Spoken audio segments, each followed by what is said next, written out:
There's actually a handout for this seminar, so if I can send these around, if someone from this side can start over here, someone on that side can start over there, and that will give you a bit of a roadmap of where we're going to go for the next hour or so. So I'm probably going to talk for about 50 minutes or so, hopefully leave some time for some questions at the end. I have been told that we absolutely, no questions asked, have to be out of the building apparently by 10 p.m. I don't know what happens at 10 p.m. Perhaps the whole thing turns upside down and they turn the washing on. But anyway, I've got to be out of here by 10. So that puts a sort of a limit on things.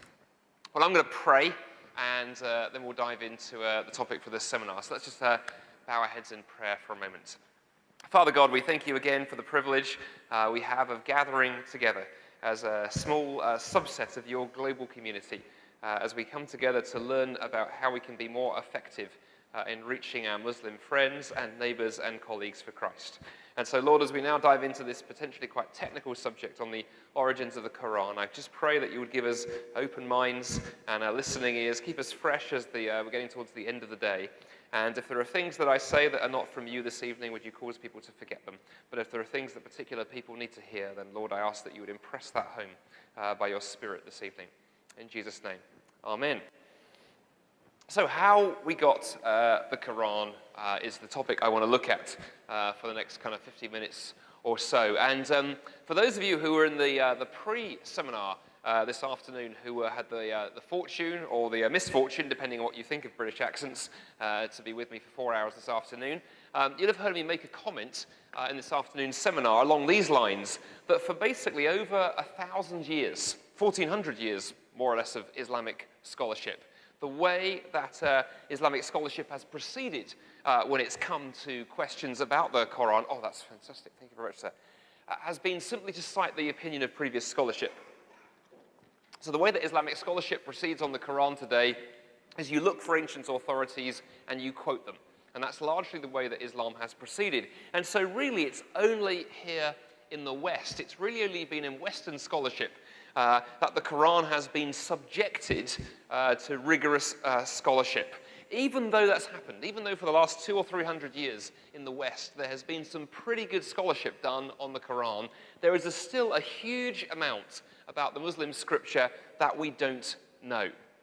I'm going to put up on the screen a quotation from a gentleman called Fred Donner. He is Professor of Islamic Studies at the University of Chicago, not far from here, one of the leading Western experts on Islam, and he makes this very frank admission.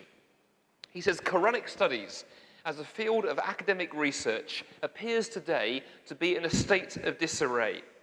Those of us who study Islam's origins have to admit collectively that we simply do not know some very basic things about the Qur'an, things so basic that knowledge of them is usually taken for granted by scholars dealing with other texts. Well, what kind of things does Fred Donner have in mind? What are the kind of basic questions that we don't know the answer to? Well, he goes on in his article to list a few of them. He lists the question of where the Qur'an first originated. There's no consensus on that question in scholarship. Where did it first originate, and when? What was its first language, style, and form? Who were the first audience? How was it first transmitted among the first Muslims? And who first made the decision to codify it into written form? Those, if you think about it, are pretty basic questions about the Qur'an, yet we don't even have the beginning of a scholarly consensus on answers to those questions. In fact, even to raise those questions, Fred Donner says, plunges us into the realm of grave uncertainty and has the potential to spark intense debate. Scholars of Islam like nothing better than a good argument, I've discovered from attending academic conferences.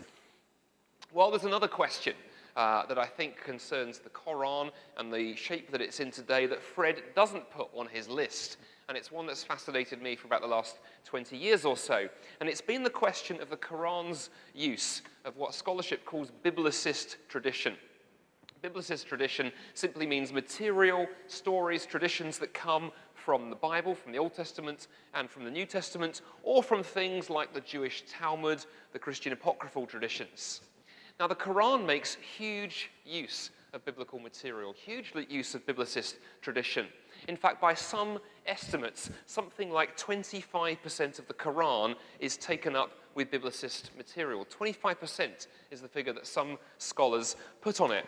And biblical stories, stories that have their roots in the biblical tradition, can be found across the whole of the Qur'an, from the very beginning to the very end. Some of those stories range from just mere allusions to sometimes entire chapter-length treatments. So if you're familiar with the Qur'an, you'll be familiar with chapter 12, Surah Yusuf, which tells the story of Joseph, borrowing heavily from the Old Testament and the Qur'an's retelling of that story.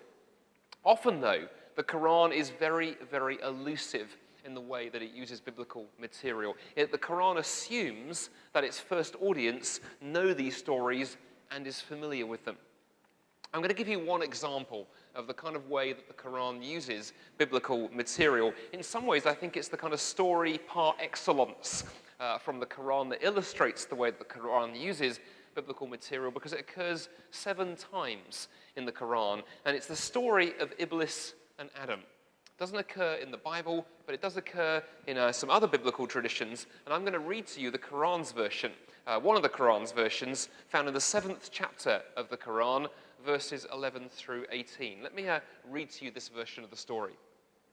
Then we, and this in the Qur'an is God speaking in the first person, then we said to the angels, bow down to Adam. So they bowed, except Iblis. He was not amongst those who prostrated. Allah said, what prevented you from bowing when I commanded you?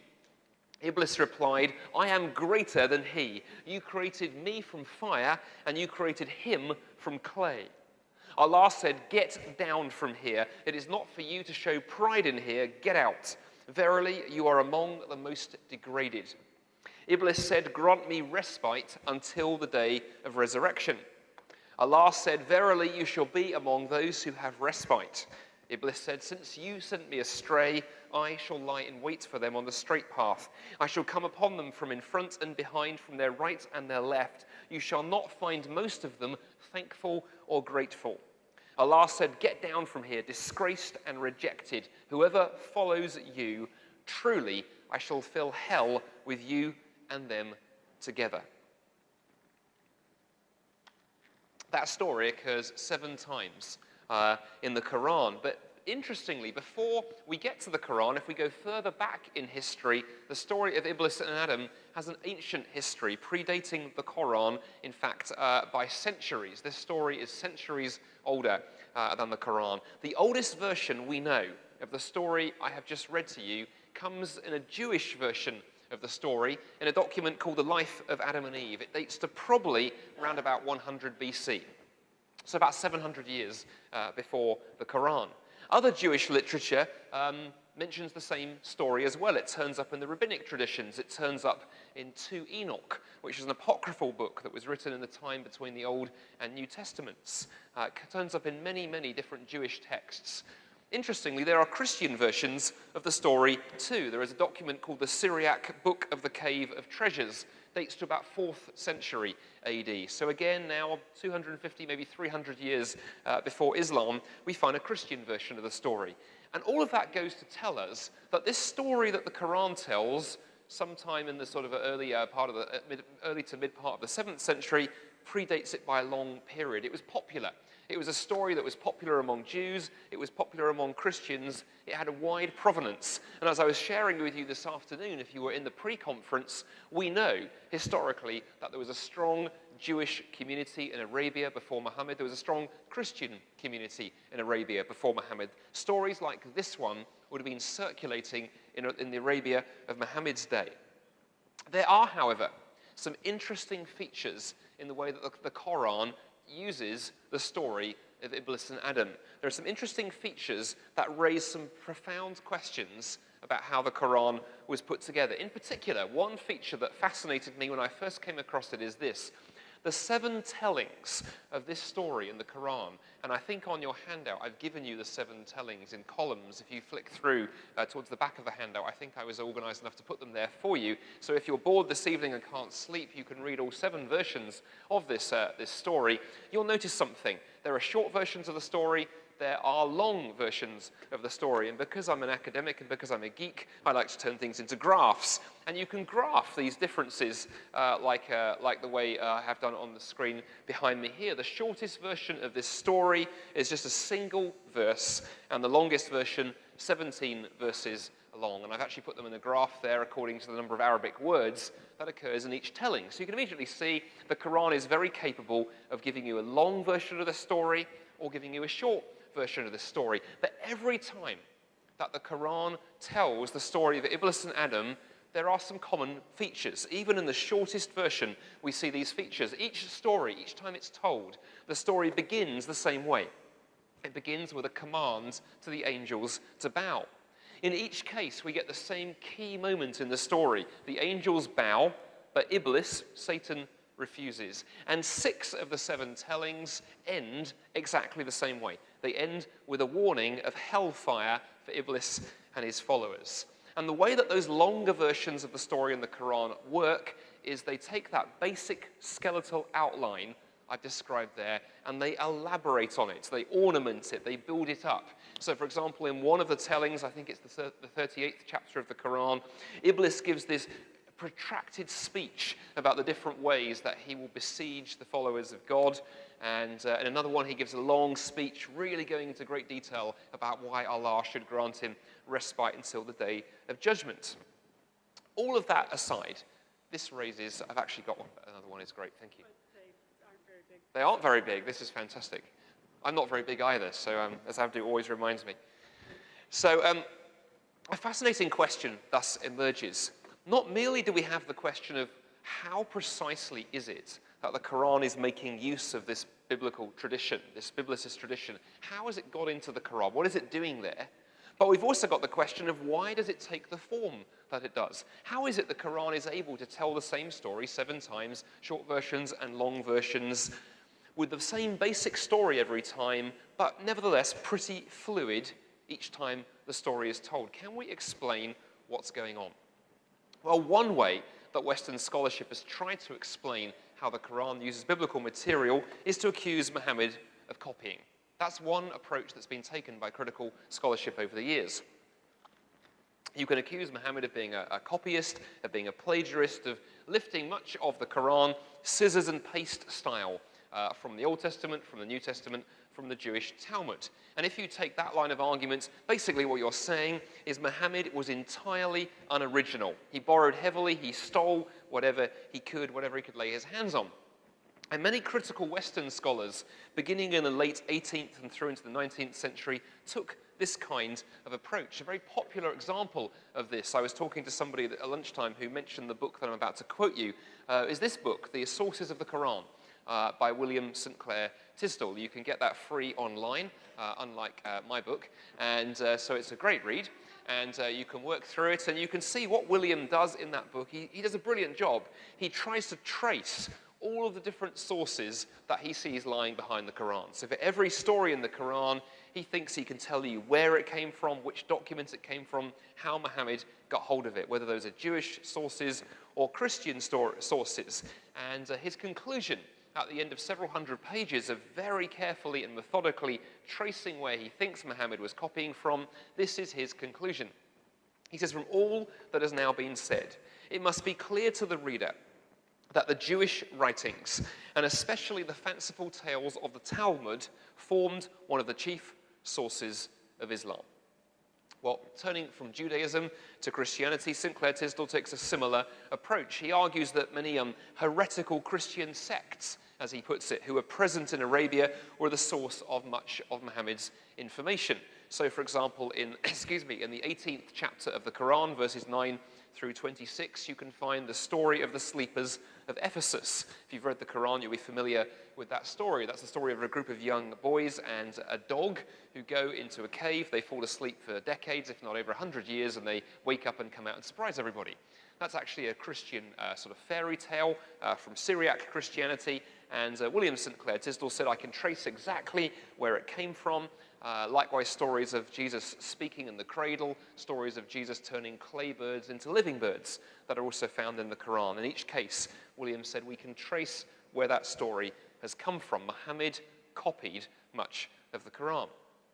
Well, modern versions of the so-called borrowing hypothesis exist too. So this is not just an old idea, this has been a more contemporary idea as well. In the 1970s, a very, very influential book in Islamic scholarship was published. This book on the screen behind me, Quranic Studies, published by John Wansborough. Just out of interest, has anybody ever dipped into that book in this room? One or two of you. If you cannot sleep at night, this is the book to read. It is the most torturous, difficult to read book I've ever encountered in my entire life. It makes the book of Ecclesiastes look straightforward. Nevertheless, it is brilliant, I think, when you've read it about the sixth time. And what he does in this book is build a very clever, intricate argument in about 6 different languages I mean, Wansborough is fantastic. There's no point writing something in English when you can do it in Latin, but there we are. He argues that Muhammad drew very heavily on biblical material, again, floating around Arabia, but not just Muhammad. He doesn't actually really think that Muhammad existed. Rather, he thinks that the early Muslim community, a whole group of people over the space of about 200 years, put together the Quran out of pre-existing material. This, at the end of his book, is his conclusion. I have read his book, so you don't have to, and here is the takeaway paragraph. Wansborough concludes this: the Quran is not the carefully executed project of one or many men, but rather the product of an organic development from originally independent traditions during a long period of transmission. So you get the idea. The Quran has been borrowed. It's come from other sources, whether it was Muhammad or a community of people who put it together.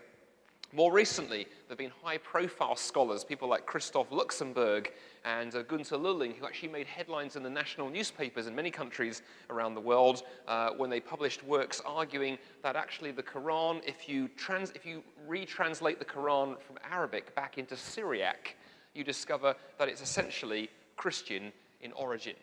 And Christoph Luxemburg, in particular, made headlines around the world a few years ago when he argued that the passage that's often translated in the Quran as 72 virgins, that promise of paradise that's often held out for extremist suicide bombers and martyrs, should actually be translated, because it was originally Syriac, as white grapes.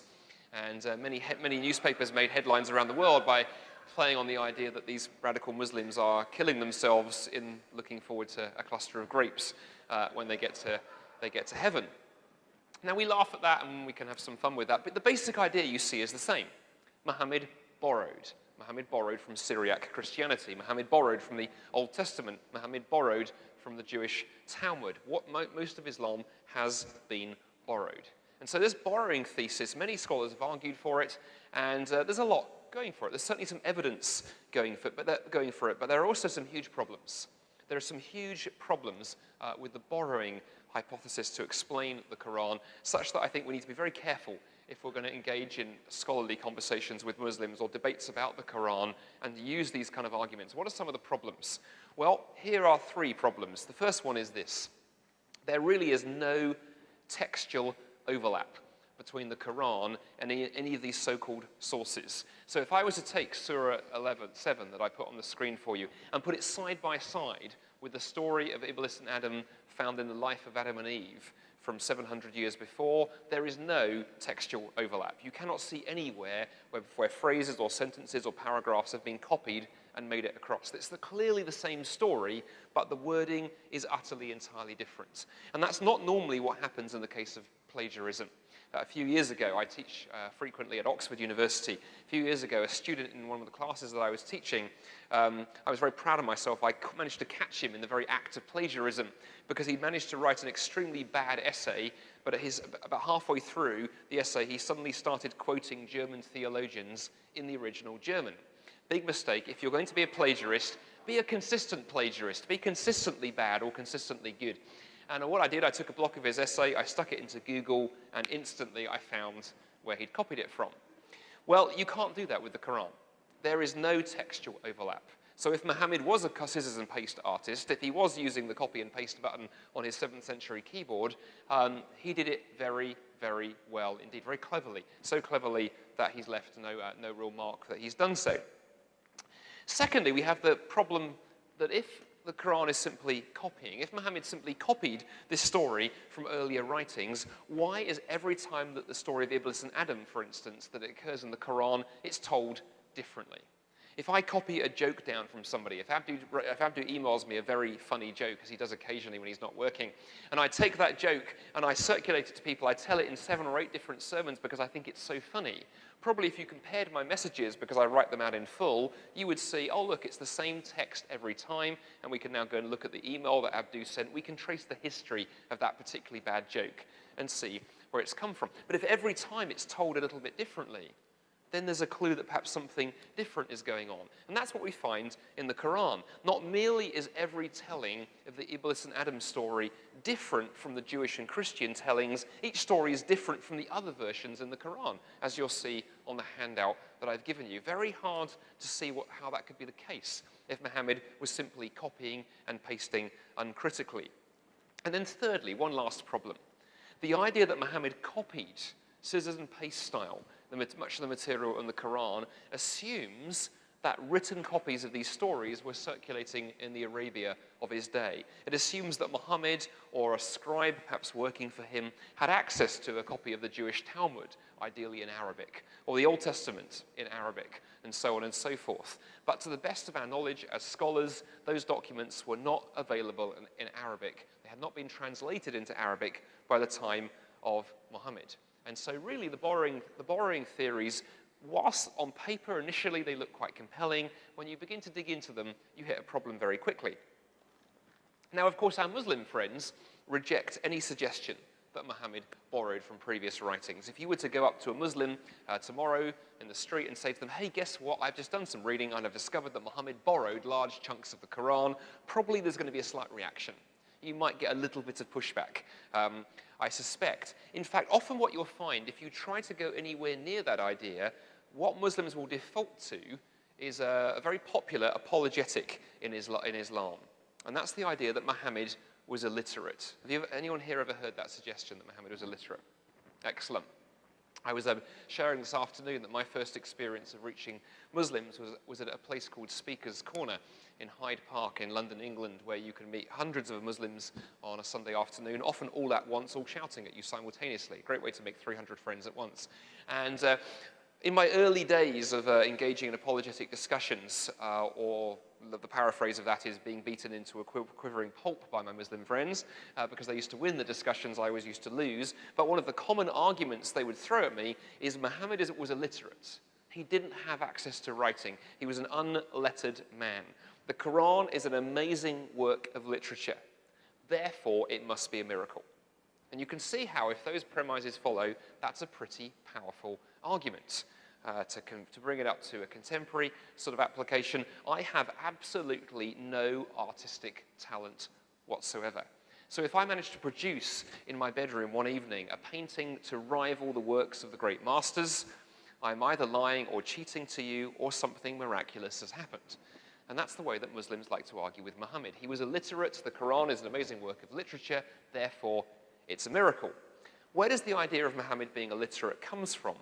Well, it comes from the Quran. It's hinted at in the Quran. In the 7th chapter of the Quran, verse 157, we read these words: those who follow the messenger, the prophet who can neither read nor write. And that idea was developed in early Islam into this whole apologetic that Muhammad was illiterate, he hadn't got writing, he didn't know how to read and write, and therefore it's a miracle. Well, it was that very Muslim apologetic that I've just described to you that first got me interested in Islam about 20 years ago. You see, there's a huge problem with the claim. There's a huge problem with the idea that because Muhammad was illiterate, therefore the Quran is a miracle. Massive problem. What's the problem with the claim? Well, the problem with that claim is this. Claims that Muhammad's illiteracy mean the Quran is a miracle fail to appreciate that we have examples from hundreds of other cultures around the world that don't have writing, but that have been able in history to produce amazing works of literature. It assumes that oral cultures are primitive, and that is not the case at all. For example, the pre-Islamic Arabia, the Arabian Peninsula, the culture that was in the Arabian Peninsula before Muhammad, was a pre-literate culture. There was no writing in Arabia before Muhammad. Yet the literature that's been bequeathed to us by pre-Islamic Arabia is something known as oral poetry. So it was an oral poetry created by the Bedouin Arabs, and it is amazingly beautiful, intricate poetry. They didn't have writing, yet they were able to construct quite amazing, lengthy poems. If we look at the period immediately after Muhammad, we find that literacy actually takes a while to get going in early Islam. Yet the early Islamic community is able to produce the hadith and the seerah and other forms of Islamic tradition. They did so largely using oral methods and oral tools without writing. And as I say, we know of other cultures around the world today that have done likewise. In fact, two great works of literature that underpin the whole of Western literature, the poems of Homer, the Iliad and the Odyssey, were written by a poet who was illiterate. Homer, the Greek poet, lived before writing, yet produced two of the most beautiful poems that we know in Western literature. You do not need to have writing to produce works of great literature. Interestingly, I mentioned what happened after the death of Muhammad in early Islam. One of the things we know that was going on in early Islam, in the decades after Muhammad's death in 632 AD, is Islam was being spread and developed and propagated. The hadith were being transmitted. The biography, the seerah of Muhammad was being constructed and told, largely by a group of individuals known as qusas. They were oral preachers, and we know about them because there was a lot written about them. Listen to this description of what they would do by a gentleman called Ignaz Goldziher, who's a great Jewish scholar of Islam. In one of his famous works explaining how the Muslim tradition developed, he describes the work of these oral preachers who were operating in early Islam. He says, according to the Muslim account, the development of the Qas, the oral preachers, reaches back to the earliest period of Islam. Umar, the second caliph, is said to have given express permission to tell stories to the people, to the pious Tamim al-Dari, or according to others, to Ubayd bin Umar, the first real Qas. Up until Umayyad times, pious men are named, who with the approval of the orthodox authorities practiced freelance preaching and endeavored to strengthen men in the beliefs, virtues, and hopes of Islam by means of pious tales.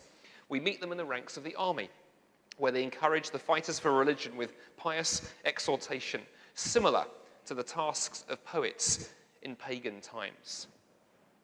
There's a whole field of scholarship, there's a wealth of scholarship over the last 100 years or so that has studied in depth how oral cultures operate. And one of the things that has been discovered is that oral cultures are extremely sophisticated. It's very much a case of chronological snobbery. If we sit here as people who have the ability to read and write, if we look back, cast our eyes back into history and say, well, those guys who lived before literacy, they must have been pretty stupid, eh? They were actually pretty sophisticated. In fact, there's a whole field of scholarship, oral traditional studies, devoted to studying how orality works. Its inception, interestingly, can be traced back to two men, to give you a bit of history of the field, and then I'm going to show you how this applies to the Qur'an and why this is absolute dynamite when it comes to apologetics. These two gentlemen on the screen behind me, Milman Parry and Albert Lord, they were classicists, and they were concerned with Homer's poems, the Iliad and the Odyssey that I mentioned to you a moment ago. In particular, they were concerned with a question that was tearing scholarship apart in the early part of the 20th century. And the question that classical scholars in the early part of the 20th century were absolutely obsessed with was this question. Were the works of Homer, the Iliad and the Odyssey, were they the work of one poet, or were they the work of hundreds of poets that were later kind of stitched together by an editor? And Parry and Lord, as they began working on this poetry, came to the conclusion that not merely were the poems a unity, but they came to the conclusion that the reason these poems looked a little bit different from later medieval poetry was that Homer was an oral poet.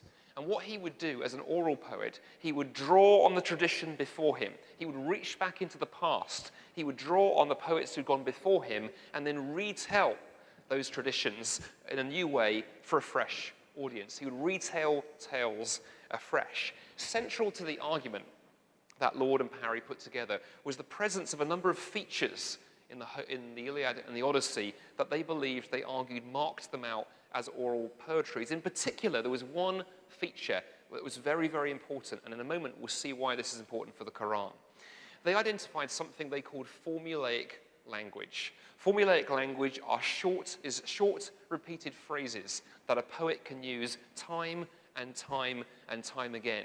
And using them time and time again, using these stock phrases, this stock phraseology, means that when a poet is composing and performing live in front of an audience without writing, because he's an oral poet, he literally can compose his poem out of building blocks that other poets have used, these formulaic phrases. And their presence in a poetry is a very, very clear sign that the document you're dealing with was originally composed in an oral culture.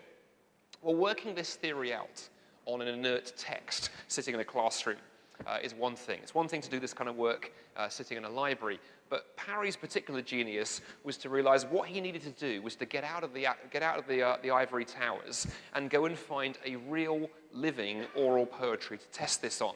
And he and Albert Lord found this in Yugoslavia in the 1930s, where there was still a very live tradition of oral poetry among poets who couldn't read and write. And they recorded hundreds and thousands of hours of poetry and analyzed it and demonstrated that the very methodology, the very way that Homer was composing thousands of years before was still being used by oral poets several thousand years later. And they went to great lengths to discover how oral poetry works. So one important question, and we'll see this is important for the Qur'an in a moment, they wanted to explore how creativity and tradition work together. How in an oral poet's mind do creativity and tradition work together? And what they discovered, something very, very interesting.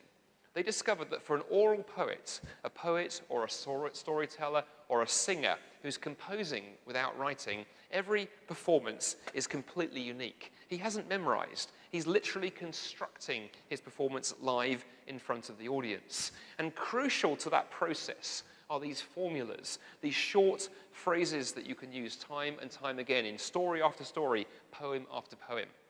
Interestingly, we still have echoes of these in our culture today.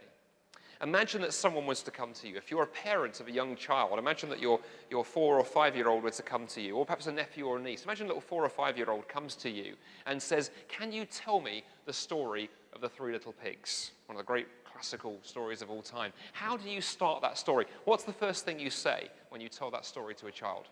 Once upon a time. Now, you haven't memorized that. I presume you don't spend your life memorizing fairy tales. You know that's how you start a fairy tale because that's the way your parents told you fairy tales. That was the way their parents told them, and their parents told them, and their parents told them. That's an example of an oral formula that still survives today. You can use it to start any story, even while collecting your thoughts. Hang on, how does the rest of the story go? Well, okay, I know how it starts. Once upon a time. And you're off. Well, oral poetries contain hundreds and thousands of these formulas, these phrases that you can use time and time again. And what Lord and Parry concluded after decades of analysis was that the idea of the term original is largely meaningless in oral tradition. The very term original really belongs to a kind of literary paradigm. In oral culture, well, every telling is really a fresh one. The author, in a sense, of an oral performance is both the performer, because he's creating it in a fresh way for the audience, but also the tradition, because each story, each tale, each song has a tradition stretching back into time immemorial. And of course, the storyteller, the singer, the poet, the oral performer is using this vast stock, this vast collection of formulaic phrases that he has in order to do this. And so, as I say, the hallmarks of oral tradition, before we apply this to the Qur'an, formulaic language. Think of once upon a time. Clear hallmark of oral tradition. Another hallmark of oral tradition, it's both conservative and it's fluid. If I was to go around the room right now and pick on 10 of you and ask each of you to tell me the story of the Three Little Pigs, and we were to record those stories and to compare them, I suspect every single one will be different, unless somehow there's a very active, Three Little Pigs memorization club active here in Dearborn. Each of you would tell that story differently, but I suspect each story would have the same outline.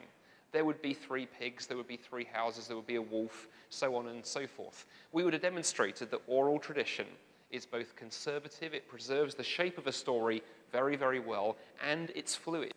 Interestingly, that can happen even within one person. Again, if I was to pick on one of you this evening, if I was to pick on one of you and say, okay, would you come up to the front and recite the story of the Three Little Pigs as best you can, and we were to record that story onto audio, and then tomorrow I was to pick on you again and have you repeat the same story, and we were to record it. If we were to transcribe both of those stories, have them typed out and compared, again, unless your hobby is memorizing fairy tales, both those tellings would be different. They'd be significantly different.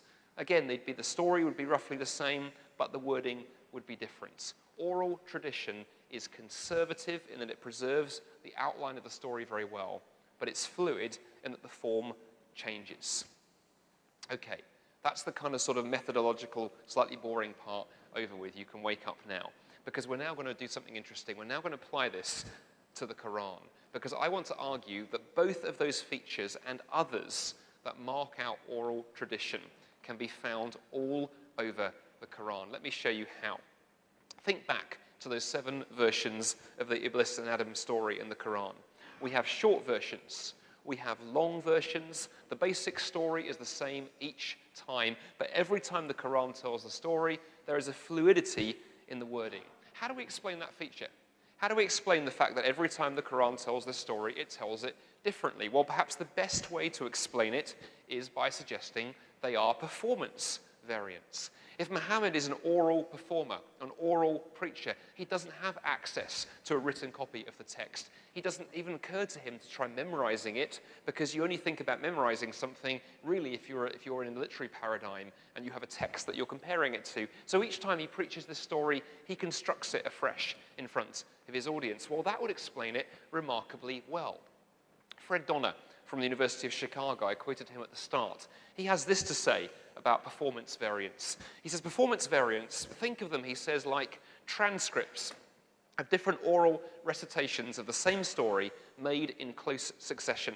Something like different recordings of a politician's stump speech delivered numerous times over days or weeks. We can find performance variants in the Qur'an. Very interesting, very significant that they're there. Well, what about the other key indicator of oral tradition? What about formulaic language?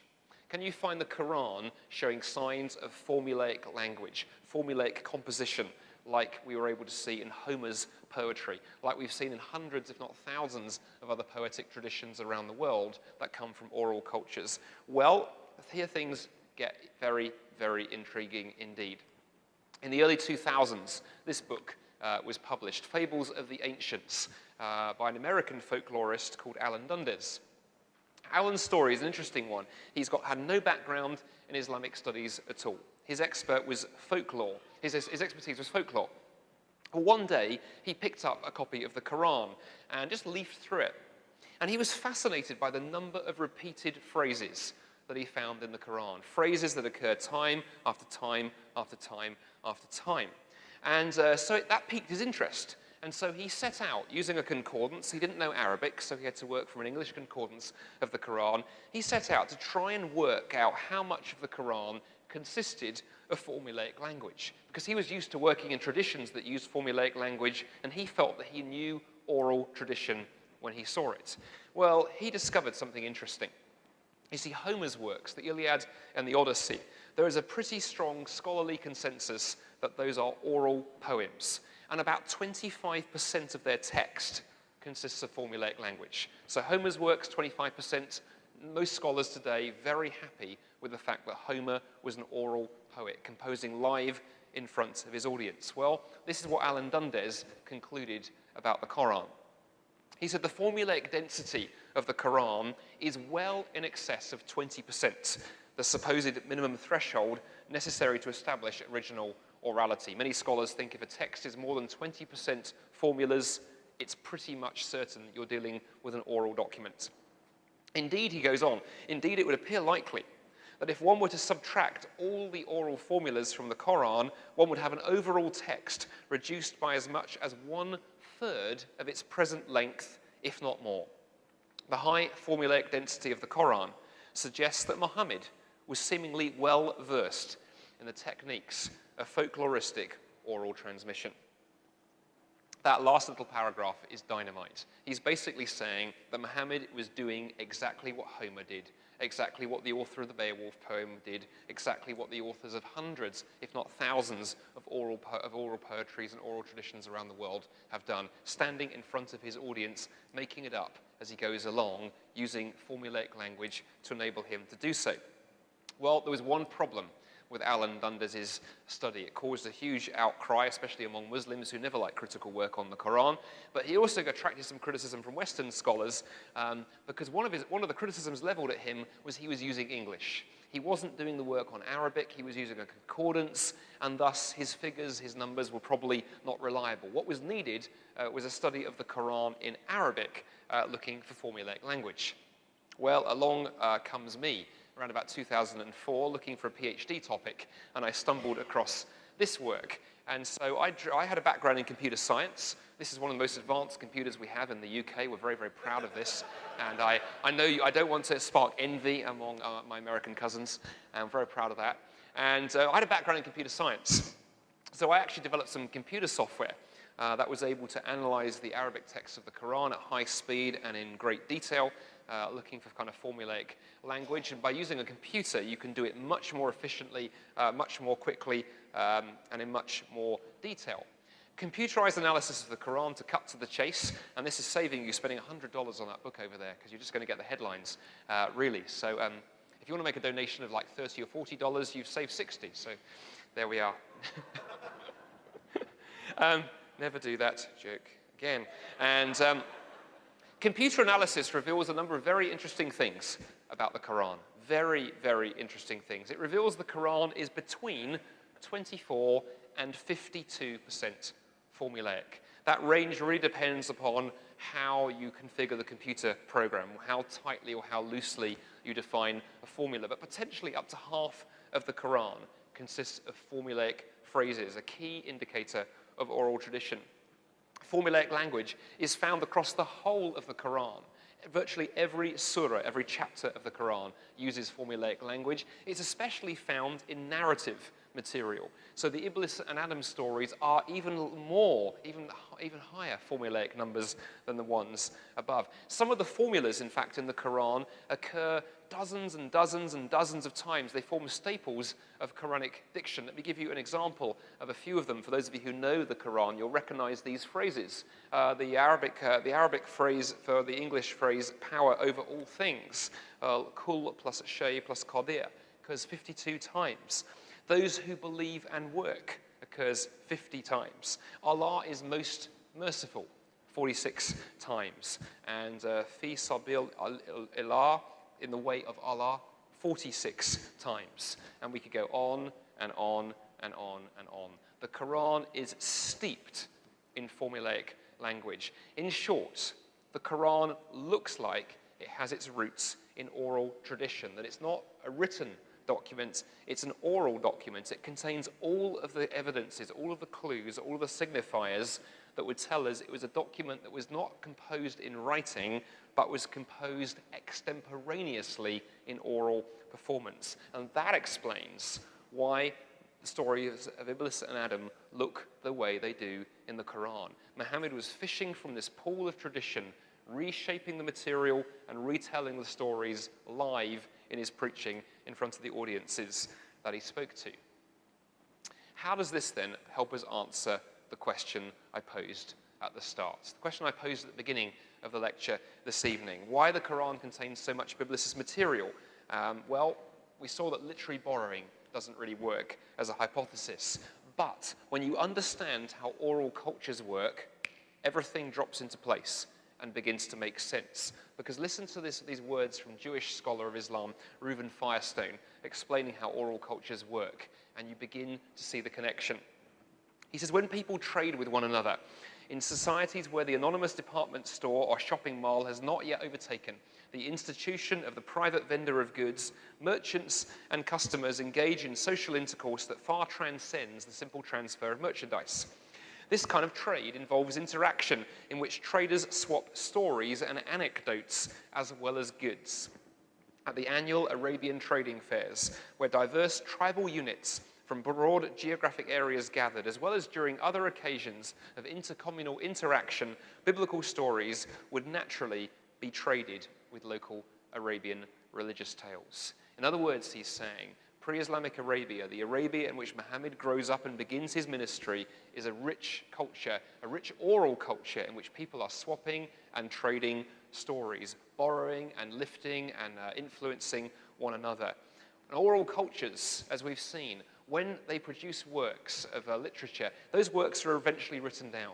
Somebody eventually had the idea of writing down Homer's poems, the Iliad and the Odyssey. Somebody eventually had the idea of writing down the Qur'an. And when you write down an oral poem, an oral story, an oral song, usually when you commit it to writing, you preserve a number of features that give clues to later scholars. We've talked about formulaic language. You end up with a work that has repeated phrases found all over it. It's a clear clue to scholars that we're dealing with something that was probably oral in origin.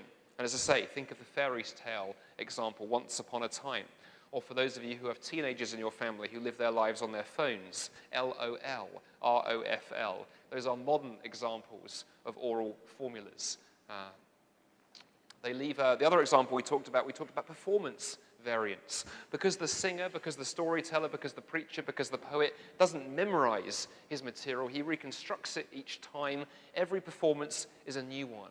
And thus you end up with these performance variants, these repeated versions of the same story left in the text. And then lastly, this idea of elusive reference to material. We talked about this for the Qur'an at the start. Oral cultures are cultures in which stories have long histories. They're told time and time again. Oral cultures are what anthropologists call high context societies. You only have to mention part of a story and people remember the whole story. That was the world of the Bible, interestingly enough, particularly the Old Testament. But that's also, I think, the world in which the Qur'an is operating.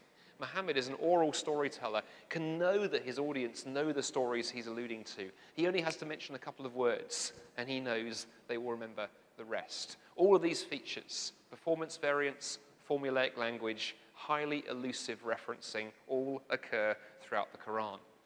There are some other clues, too, that if we had time to go into, we would pick up on. One is this. We know that the culture before Islam was oral. We know that the Bedouin poets operating before the rise of Islam, they were oral poets. We know that the culture immediately after Muhammad was oral. It was an oral culture with those oral preachers, the Qusas who I referred to, who I told you about. They operated after Muhammad. So we have orality before Muhammad. We have orality after Muhammad. Well, the interesting thing is this. In archaeology, if you're digging in somewhere like, if you're digging in England, somewhere where we have real history, and I just have to get that one in. And you dig up a Roman pot in your back garden. We do this in England all the time. We have archaeology just falling out of places. And if you dig up a piece of pottery in your back garden or on an archaeological dig, the most important thing you must do in archaeology is look at what comes before it in the ground and what comes after it in the ground. You put it in its context. You put it in the right strata. And I think this is important with the Qur'an too. The Qur'an is located right in the middle of an oral milieu. Orality before, orality after. We need to understand the Qur'an back in that context rather than rip it from there. And then lastly, and I find this is one of the most fascinating, and I didn't have the time to go into this in huge detail in my book. Very interesting if you read the Hadith and you read the Sirah, you read the biography of Muhammad, you read the traditions about him. I don't know how many of you have read any of that literature. But you notice something when you read about how Muhammad preached. Time and time again, we discover that Muhammad was faced with a situation. Some crisis would arise, a question was asked of him, a domestic situation would arise, and then instantly, Muhammad would have a Quranic revelation ready to go that addressed that very situation. In other words, he looks like an oral performer, able to just come up with something on the spur of the moment when he needs it. In other words, the Qur'an has all of the signs of being an oral traditional work. Why, in conclusion, as we draw this to a close and then open this up for a few questions, why is this important? This is not some mere academic exercise. Very early on when I started researching Islam academically, I was very, very clear that I wanted to pick a topic of research. I wanted to produce work on the Qur'an. That was not merely academic. I don't believe in academics for academic's sake. But academic work that has an apologetic payoff, though, well, here things get very interesting. And I think all of that which I've described to you this evening is apologetic dynamite when you reflect on it for a number of reasons. It's apologetic dynamite for three main reasons. Number one, it shows that the Qur'an has a history. It puts the Qur'an into context and shows that the Qur'an has a history. As one of my friends, Keith Small, likes to put it, holy books have a history. The Qur'an did not drop from heaven fully formed. The Qur'an has a history. It has an oral context into which it fits perfectly. That is a phenomenally difficult thing for our Muslim friends to hear.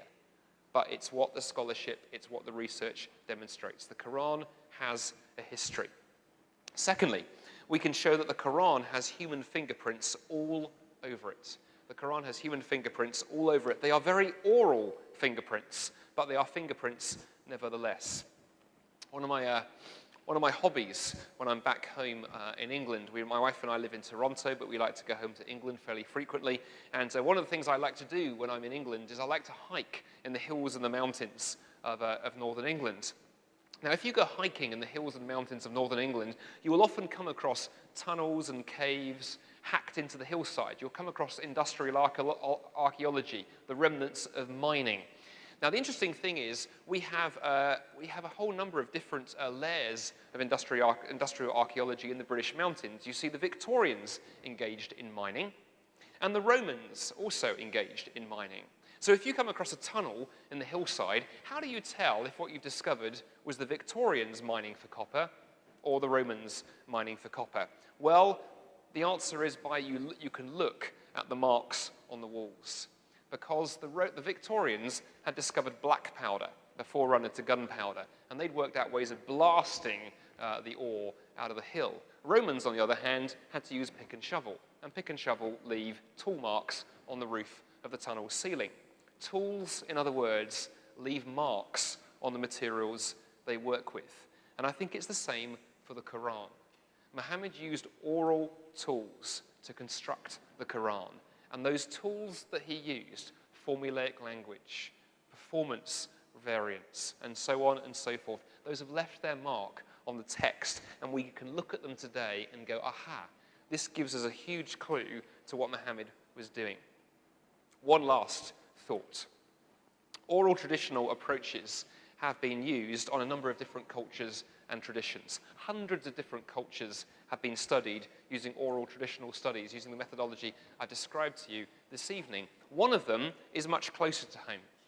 It's been used on the Bible. There's been lots of work done on the Bible using some of the approaches I've described to you this evening. It's very, very interesting. If you look at something like the Psalms, for example, the Psalms are very full of formulaic language, which is what we'd expect, because David is extemporaneously composing songs and hymns to praise God. And it's hardly a surprise that he uses formulaic language. It's what we would kind of expect, given what he was doing.